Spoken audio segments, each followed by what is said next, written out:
Shalom, Assalamualaikum warahmatullahi wabarakatuh. Om Swastiastu, Namo Buddhaya, Salam Kebajikan, Rahayu.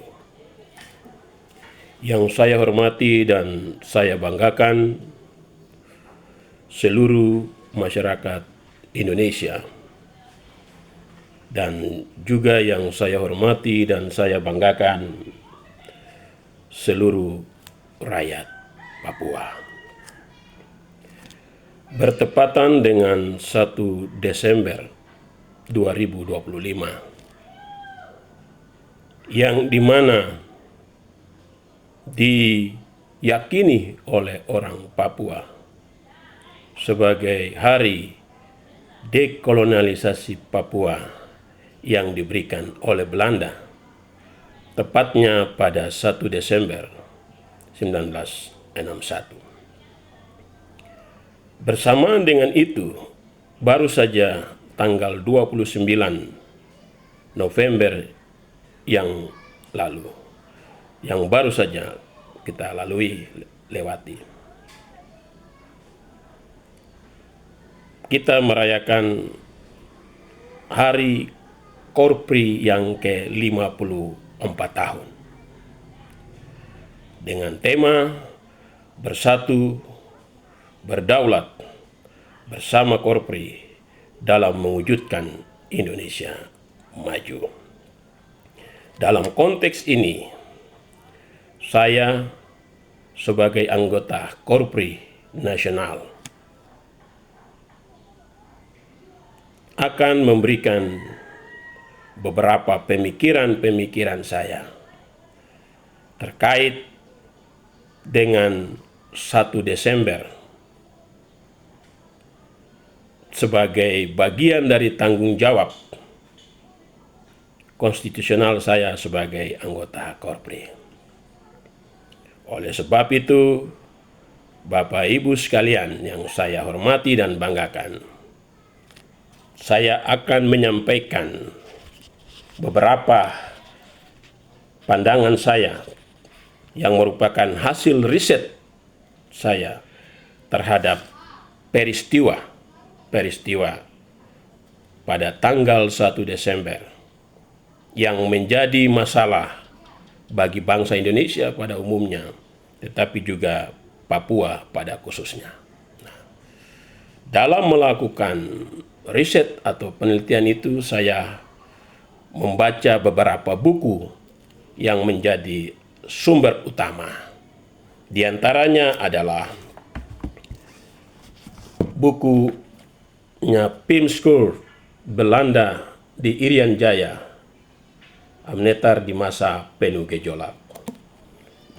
Berikut juga ada bukunya Dr. Subandrio, Meluruskan Sejarah Perjuangan Irian Barat. Berikutnya ada Irian Jaya, jadi The Resolution of Irian Jaya into the Republic of Indonesia, ini terkait dengan perjanjian New York. Nah, juga saya ada buku 50 tahun hubungan Amerika Serikat Indonesia, Paul F. Gardner. Nah, ada juga buku Cakrawala Politik Era Soekarno, dan juga ada buku dari Pendeta Sokrates Yoman tentang pintu menuju Papua Merdeka, dan juga ada buku yang menjadi sumber utama, yaitu Nasionalisasi Semua Perusahaan Belanda di Indonesia yang ditulis oleh Bondan Kanumuyoso. Nah, di samping buku-buku itu ada juga beberapa buku-buku yang memang saya baca sebagai tambahan referensi untuk menulis sebuah ide dan gagasan tentang peristiwa 1 Desember ini. Baik, Bapak Ibu sekalian yang saya hormati dan saya banggakan, judul tulisan saya adalah, mungkin Bapak Ibu bisa baca, yaitu 1 Desember 1957 dan 1 Desember 1961. Dari gerakan nasionalisasi ke gerakan dekolonialisasi. 1 Desember harus ditetapkan sebagai hari gerakan nasionalisasi di Indonesia. Jadi ini adalah pemikiran saya terkait bentuk tanggung jawab saya, tanggung jawab konstitusional saya sebagai anggota Korpri, memberikan pemikiran-pemikiran kepada negara agar dapat menyelesaikan persoalan-persoalan Papua dengan penuh bermartabat dan menjunjung tinggi objektivitas dan rasionalitas yang tinggi. Baik Bapak Ibu sekalian, saya langsung saja membaca hasil riset ini. Bagian latar belakang. Ini yang sekian kalinya saya menyuarakan bahwa 1 Desember harus ditetapkan sebagai hari gerakan nasionalisasi di Indonesia. Saya sudah menyuarakan ini sejak tahun 2022 di zaman Presiden Joko Widodo. Sekarang di zaman Presiden Prabowo Subianto, melihat situasi Indonesia saat ini, rasa nasionalisme dan cinta tanah air rakyat Indonesia mulai pudar, yang ditandai oleh berbagai konflik sosial, agama, dan politik, yang arahnya menuju pada ancaman eksistensi negara. Maka saya merasa sangat perlu dan sangat relevan menyuarakan kembali bertepatan dengan 1 Desember 1925. Konflik Jakarta-Papua dimulai sejak 1 Desember 1961. Ketika Belanda sebagai negara yang masih menguasai Papua mengumumkan dekolonialisasi Papua. Sebelum itu, konflik terjadi antara Indonesia dan Belanda soal status politik Papua. Karena sejak Belanda menyerahkan kedaulatan penuh kepada Indonesia, seluruh wilayah Nusantara pada 17 Agustus 1945. Wilayah itu belum termasuk Papua, karena Papua masih berada di dalam wilayah kekuasaan Belanda. Konflik politik Indonesia dan Belanda terkait status politik Papua mulai memanas ketika Indonesia menasionalisasi semua perusahaan Belanda di Indonesia pada tanggal 1 Desember 1957. Hal inilah yang membuat sangat menarik untuk meneliti peristiwa 1 Desember 1957 dan 1 Desember 1961. Karena dua peristiwa ini terjadi pada tanggal dan bulan yang sama dengan pokok permasalahan yang sama pula. Kalau Belanda telah menetapkan 1 Desember 1961 sebagai hari dekolonialisasi Papua yang sekarang menjadi dasar perjuangan Papua untuk merdeka, maka pemerintah Indonesia juga mesti menetapkan 1 Desember 1957 sebagai hari gerakan nasionalisasi di Indonesia. Itu baru adil dan akan menjadi sangat menarik untuk mendialogkan masalah Papua Jakarta. Sebab dua peristiwa historis ini tidak akan pernah hilang dan tidak akan pernah bisa dihapuskan bahkan dengan darah sekalipun.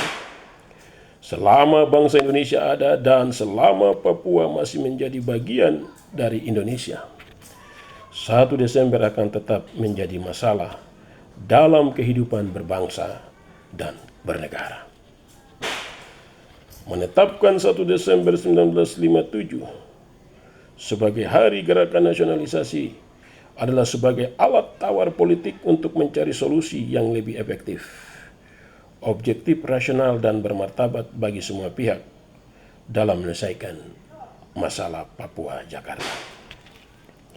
Menetapkan 1 Desember 1957 sebagai hari gerakan nasionalisasi di Indonesia tidak dengan maksud untuk meniadakan 1 Desember 1961, melainkan untuk menjadikan dua peristiwa tersebut sebagai momentum sejarah yang menceritakan kepada kita bahwa sejak tidak akan pernah ada 1 Desember 1961 tanpa 1 Desember 1957.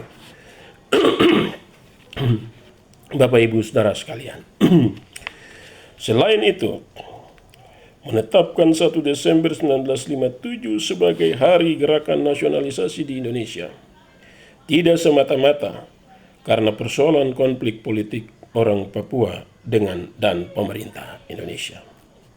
Akan tetapi juga dalam konteks berbangsa dan bernegara secara menyeluruh saat ini. Sebab ancaman disintegrasi tidak hanya datang dari Papua. Beberapa wilayah di Indonesia juga mau memisahkan diri dari Indonesia. Seperti Aceh melalui Gerakan Aceh Merdeka atau GAM, dan Maluku melalui Republik Maluku Selatan atau RMS, yang saat ini terus berjuang baik di dalam maupun di luar negeri mencari dukungan politik. Di pihak lain muncul persoalan sosial keagamaan yang mengancam eksistensi negara. Ada kelompok suku-suku tertentu menyatakan diri ingin memisahkan diri dari NKRI. Selain itu, ada kelompok agama tertentu menyatakan diri ingin mendirikan negara berdasarkan agama. Dan baru saja kita dikejutkan dengan ditemukannya bandara di pusat bisnis terbesar di Indonesia, tepatnya di Morowali, Sulawesi Barat, yang beroperasi tanpa perangkat negara. Sampai Menteri Pertahanan bisa berkata, jangan ada negara di dalam negara. Bahkan dengan tegas beliau mengatakan bahwa posisi bandara tersebut sangat mengancam eksistensi dan kedaulatan negara. Fakta-fakta ini menunjukkan bahwa rasa nasionalisme seluruh rakyat Indonesia sudah hilang. Tinggal menunggu waktu untuk Indonesia bubar. Oleh sebab itu, menetapkan 1 Desember 1957 sebagai Hari Gerakan Nasionalisasi di Indonesia adalah dalam rangka menghidupkan kembali api dan semangat nasionalisme dalam jiwa seluruh rakyat Indonesia. Bapak Ibu Saudara yang sekalian, Gerakan Nasionalisasi di Indonesia 1 Desember 1957. Setelah Jepang mengusir Belanda tahun 1942, kemudian pada tahun 1945 Jepang memberi sinyal kepada Indonesia memproklamasikan kemerdekaan di seluruh wilayah Nusantara. Hanya saja wilayah Nusantara yang dimaksud itu tidak jelas. Menurut Natalius Pigai dalam bukunya Evolusi Nasionalisme dan Konflik Politik di Papua, bahwa Papua saat itu belum termasuk wilayah Nusantara karena masih berada dalam kekuasaan Belanda. Hal ini dipertegas melalui Konferensi Meja Bundar KMB pada tahun 1949. Pada KNB secara resmi Belanda menyerahkan kedaulatan penuh seluruh wilayah Nusantara sebagaimana yang diproklamasikan. Tetapi Belanda tetap mempertahankan Papua sebagai wilayah kekuasaannya. Sikap Belanda tersebut mendapat protes dari Indonesia. Akhirnya disepakati kembali bahwa masalah status politik Papua akan diselesaikan 1 tahun kemudian. Maka pada bulan Maret 1950, delegasi Belanda datang ke Jakarta melakukan konferensi Menteri-Menteri Uni Indonesia Belanda. Namun hasilnya Belanda tetap mempertahankan Papua sebagai wilayah kekuasaannya. Dan pada tahun 1952, Belanda secara resmi memasukkan Papua ke dalam Undang-Undang Dasar Belanda. Dengan dimasukkannya Papua ke dalam Undang-Undang Dasar Belanda, maka peluang Indonesia mengintegrasikan Papua ke dalam wilayah Nusantara yang diproklamasikan menjadi sedikit sulit dan tertutup. Bapak Ibu Saudara setanah air sekalian. Namun begitu, yang menarik dari Indonesia bahwa rasanya Indonesia belum merdeka penuh kalau Papua belum masuk wilayah Nusantara yang diproklamasikan. Oleh sebab itu Indonesia mulai membangun lobi dan komunikasi politik ke Perserikatan Bangsa-Bangsa atau PBB. Lobi dan komunikasi politik yang dilakukan Indonesia memberi sinyal positif. Sehingga pada sidang umum PBB ke-9 tanggal 21 September 1954, sidang membuka kesempatan bagi Indonesia melakukan referendum masalah Papua. Akan tetapi solusi tidak mencapai target suara yang ditetapkan. Akan tetapi resolusi tidak mencapai suara yang ditetapkan. Sehingga masalah status politik Papua dikesampingkan dari sidang umum Majelis Umum PBB. Lagi-lagi Indonesia tetap tidak putus asa. Rasanya Indonesia belum merdeka penuh kalau Papua belum masuk dalam wilayah Nusantara yang diproklamasikan. Sehingga terus menggerakkan segala potensi dan kekuatan negara melakukan lobi dan komunikasi politik internasional. Ali Sastromijoyo sebagai Perdana Menteri mencetuskan Konferensi Asia Afrika pada bulan April 1955, dan dalam konferensi tersebut hadir 9 negara Asia Afrika. Namun begitu tetap saja Indonesia tidak berhasil. Karena hasil konferensi Indonesia hanya mendapat dukungan dari negara-negara dunia ketiga. Sementara negara-negara blok barat yang mempunyai keanggotaan PBB tidak memberi dukungan. Sehingga tidak dapat meloloskan Indonesia pada referendum PBB berikutnya terkait status politik Papua. Rupanya sampai di titik ini Indonesia benar-benar mengalami kelelahan dan jalan buntu untuk mengintegrasikan Papua dalam wilayah Nusantara. Pintu ruang diplomasi semakin tertutup rapat dan tidak akan ada lagi kesempatan dan kemungkinan bagi PBB membuka kesempatan bagi Indonesia melakukan referendum masalah Papua, karena sudah 2 kali Indonesia tidak dapat lolos di referendum PBB. Yang sangat menarik, di tengah kelelahan, keputusasaan dan kebingungan Presiden Soekarno untuk mengintegrasikan Papua, kondisi ini dimanfaatkan berbagai kekuatan politik di Indonesia. Salah satu kekuatan politik yang mendapat keuntungan dari situasi ini adalah Partai Komunis Indonesia, PKI. PKI menjadi semacam kekuatan politik baru Soekarno dalam menyelesaikan masalah Papua. Sebab dalam setiap tuntutan Soekarno terkait masalah status politik Papua, PKI selalu memberi dukungan penuh. Sehingga PKI memperoleh keuntungan yang sangat besar dari dukungannya tersebut. Yaitu pada pemilu 1955, PKI mendapat 16,4% suara dan kursinya di parlemen meningkat 2 kali lipat. Dengan dukungan kekuatan politik yang cukup besar di parlemen, Presiden Soekarno meninggalkan jalur diplomasi dan mengambil langkah konfrontatif terkait konflik Indonesia-Belanda tentang status politik Papua. Yaitu pada tanggal 1 Desember 1957, pemerintah Indonesia menasionalisasi semua perusahaan Belanda di Indonesia.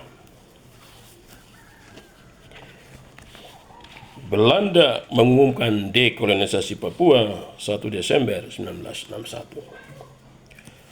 Rupanya langkah gerakan nasionalisasi yang dilakukan pemerintah Indonesia sangat efektif.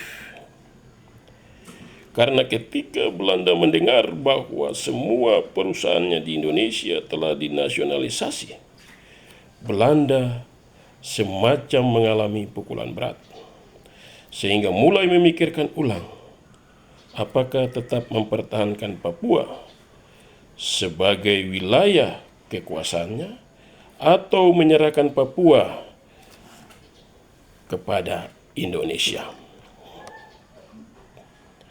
Dari perenungan yang panjang, kurang lebih 4 tahun, dari 1 Desember 1957 sampai 1 Desember 1961, memikirkan semua untung rugi dari aspek ekonomi dan politik, baik nasional maupun internasional. Akhirnya Belanda sampai pada kesimpulan bahwa bangsa Papua harus diberi kemerdekaan.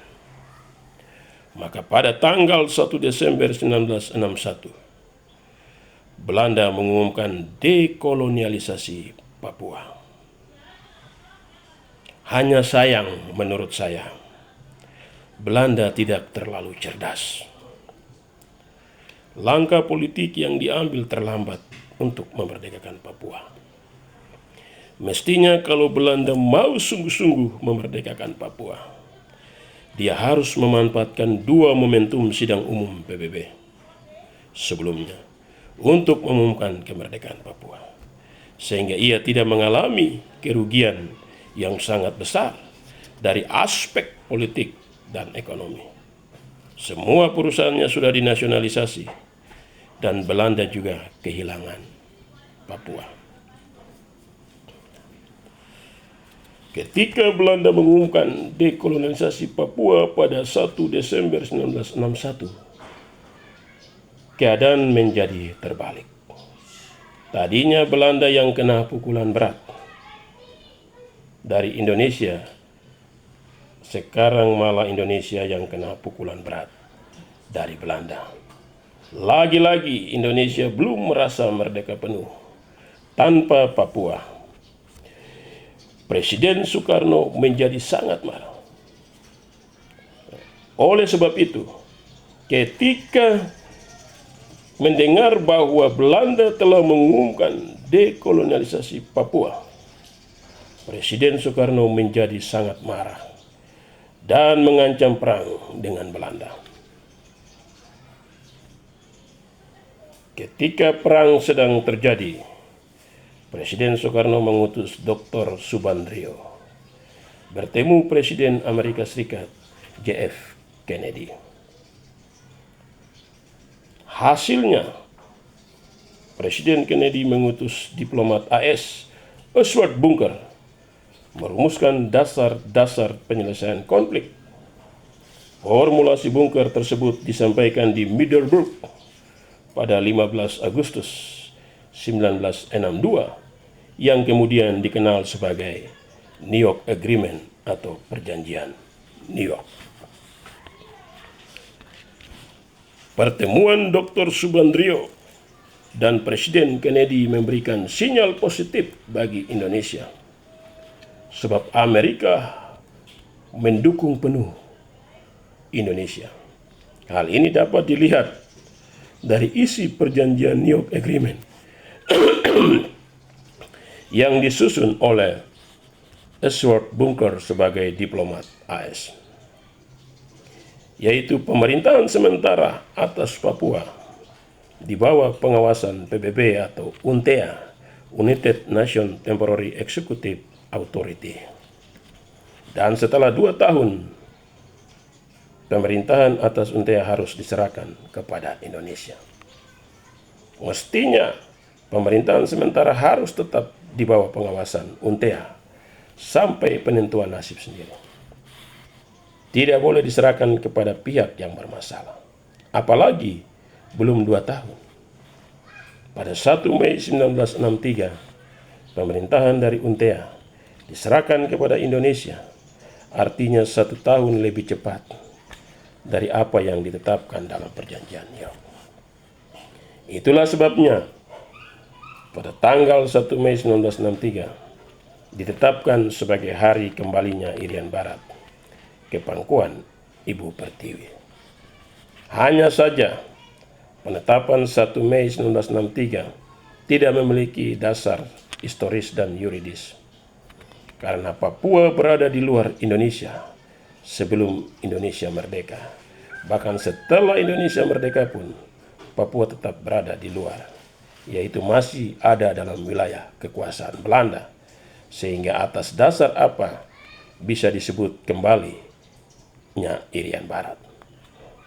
Namun demikian, terlepas dari hal itu semua, kenyataan menunjukkan bahwa saat ini Papua sudah menjadi bagian yang sah secara yuridis dan de facto sebagai bagian dari Indonesia.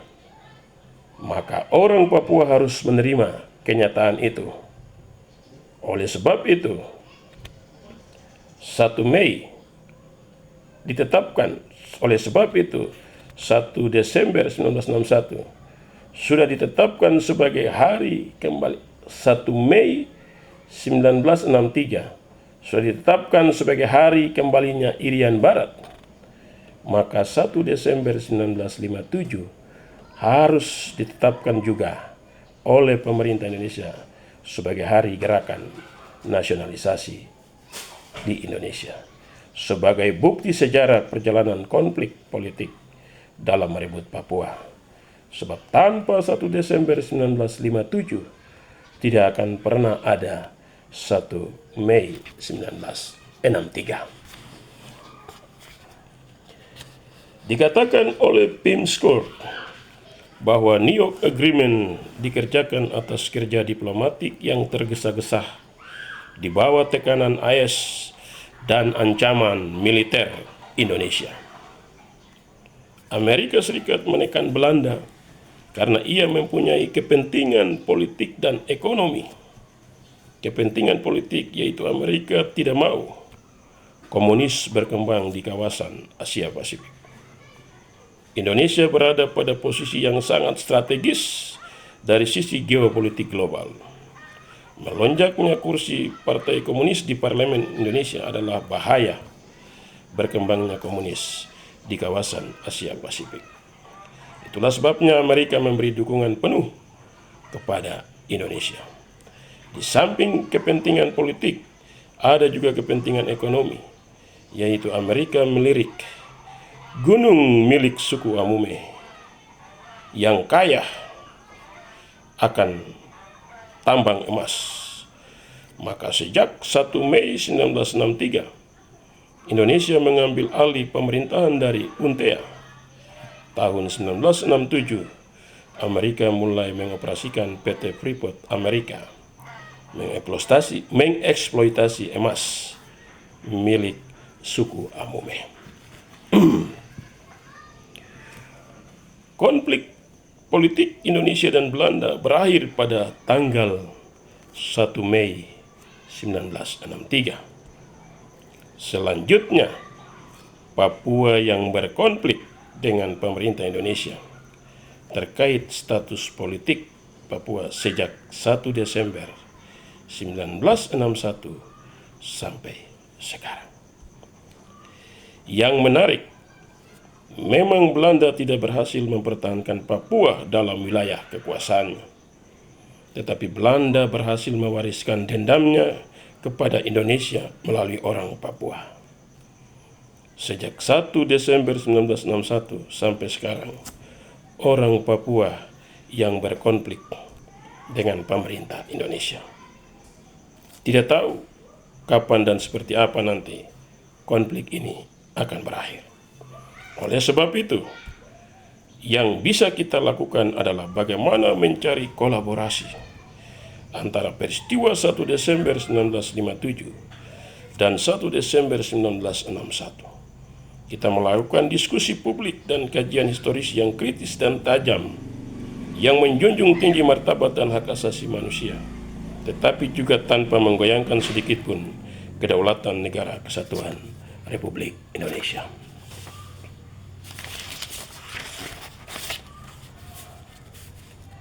Orang Papua harus mengakui bahwa Papua sudah menjadi bagian yang sah melalui proses politik yang sah dan diakui dunia internasional. Bahwa Papua saat ini sebagai wilayah Indonesia. Sebaliknya, pemerintah Indonesia harus juga mengakui bahwa ada proses-proses politik yang mencederai hak-hak politik orang Papua. Kendati pun sekarang Papua sudah menjadi bagian yang sah dari Indonesia, tetapi pemerintah Indonesia harus memberikan kepada orang Papua ruang-ruang khusus untuk membangun dirinya dalam negara kesatuan Republik Indonesia.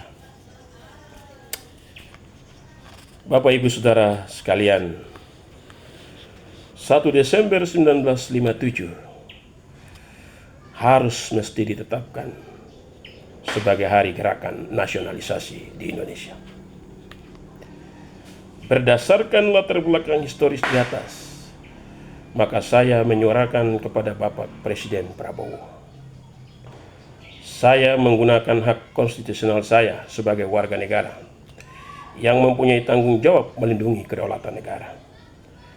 Saya mengusulkan bahwa 1 Desember 1957 harus ditetapkan sebagai hari gerakan nasionalisasi di Indonesia. Saya menyuarakan ini tentu mempertimbangkan beberapa alasan.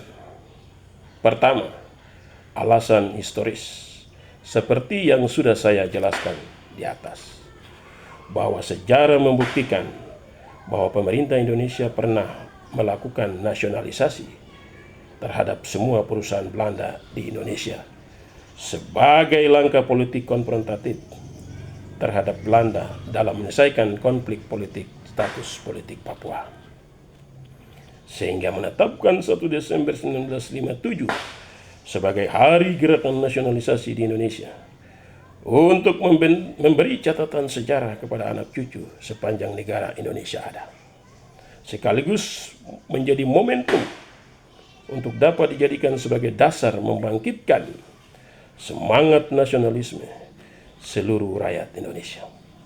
Karena semangat nasionalisme yang bertumbuh dari sejarah yang sangat kuat,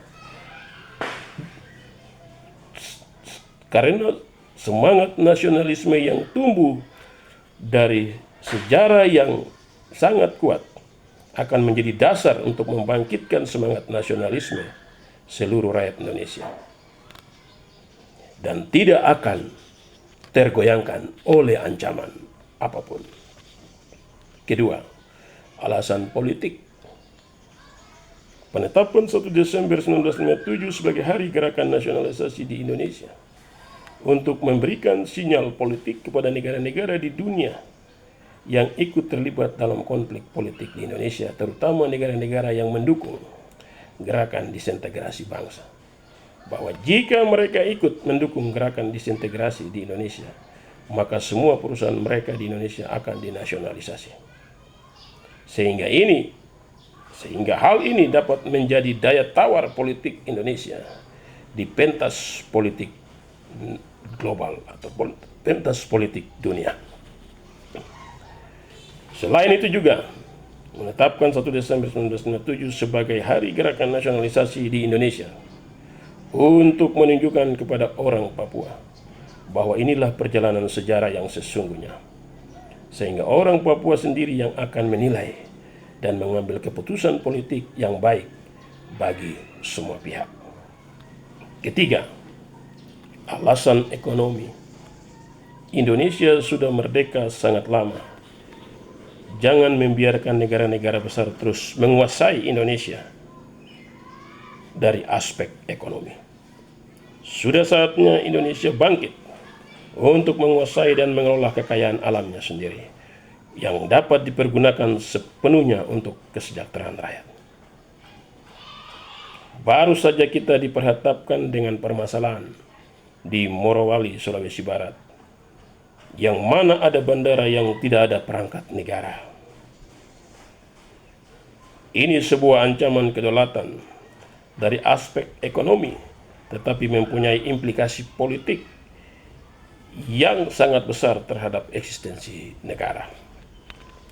Itulah sebabnya menetapkan 1 Desember 1957 sebagai Hari Gerakan Nasionalisasi di Indonesia adalah dalam rangka merehabilitasi dan membangkitkan kembali semangat nasionalisme seluruh rakyat Indonesia. Bapak Ibu Saudara sekalian yang saya banggakan dan saya kasihi.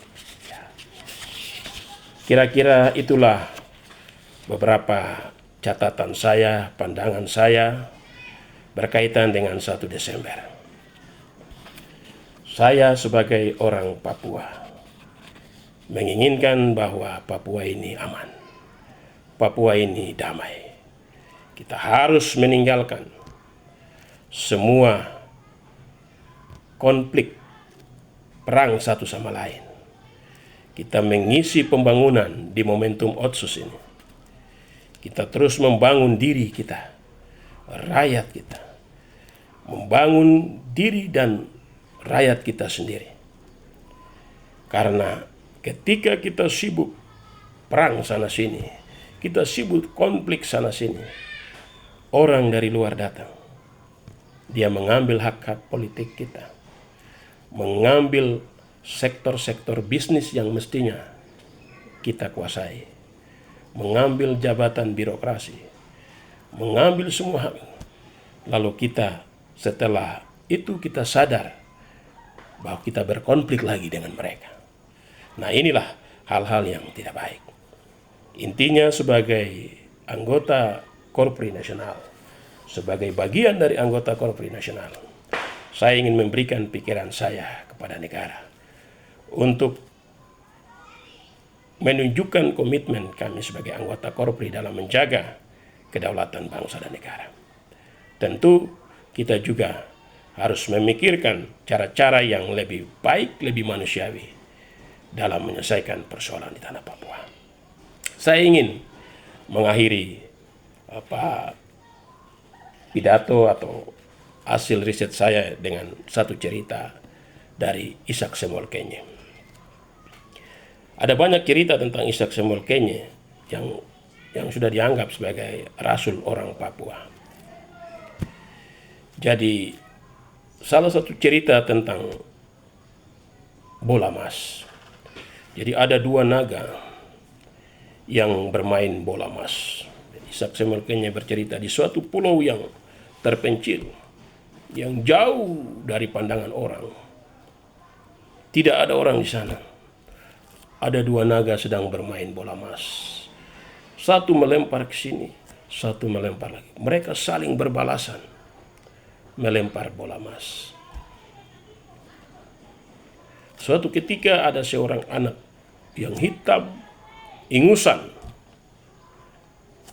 dan kaskado, jelek. Dia tinggal di pulau itu. Dia melihat bahwa ada bola emas yang dimainkan oleh dua naga besar. Lalu dia melihat dan dia naik sebuah pohon yang menurut dia bisa dapat menjangkau bola emas yang lewat di atas pohon itu. Ketika dia naik sampai di atas, dia patah sebuah kayu dan dia menjaga ketika bola itu lewat di atas pohon itu, langsung dia pukul, tok. Bola itu jatuh. Dan dia sembunyi di sedakunya atau kolornya. Sedaku yang hanya membungkus auratnya. Dia tutup mati, dia lari turun ke bawah. Dan dia duduk sembunyi. Ketika kedua naga itu melihat, wah, ini bola tidak datang-datang. Suatu dia tanya ke suatu, akhirnya mereka melihat bahwa ada yang mencurinya, ada yang mengambil. Lalu mereka dua merontak. Naga dua itu merontak.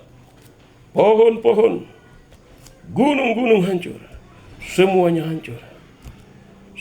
Tapi anak ini dia tetap melindungi bola emas itu dalam sedakunya. Cahayanya itu tertutup oleh sedakunya itu. Sampai mereka dua capek. Mereka punya tenaga habis. Mereka tidak berdaya. Lalu mereka pergi meninggalkan pulau itu. Ketika mereka dua sudah pergi meninggalkan pulau itu, anak ini merasa bahwa situasi sudah aman. Lalu dia membuka sedakunya itu, dia mengambil bola emas itu. Lalu dia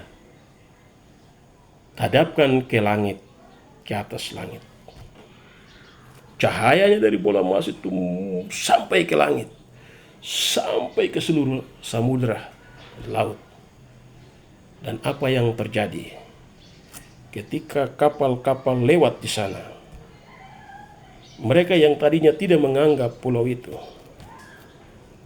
tapi akhirnya mereka masuk karena cahaya bola emas itu. Jadi orang Papua, jangan engkau berpikir ke Amerika, ke Inggris, kemanapun, karena mereka lah yang membuat masalah sehingga kita ada ini, kita ada di dalam masalah ini. Karena itu, jagalah dirimu, hargailah keadaan yang sekarang ini, kejarlah Tuhan, carilah Tuhan, datang kepada Tuhan, nikmati pembangunan yang ada, nikmati Otsus. Saya kira itulah yang akan dapat bisa kita lakukan. Karena negara manapun tidak akan mendukung kita karena mereka mempunyai kepentingan politik di sini. Daripada kita menjadi alat politik, lebih baik kita tetap berada dalam Indonesia. Dan kita menggunakan hak-hak politik kita yang sudah diatur dalam Otsus. Dan kita juga meminta kebijakan-kebijakan khusus kepada negara agar kita bisa membangun diri kita dalam negara kesatuan Republik Indonesia. Selamat Hari Korpri yang ke-54. Inilah sumbangsi Korpri bagi negeri.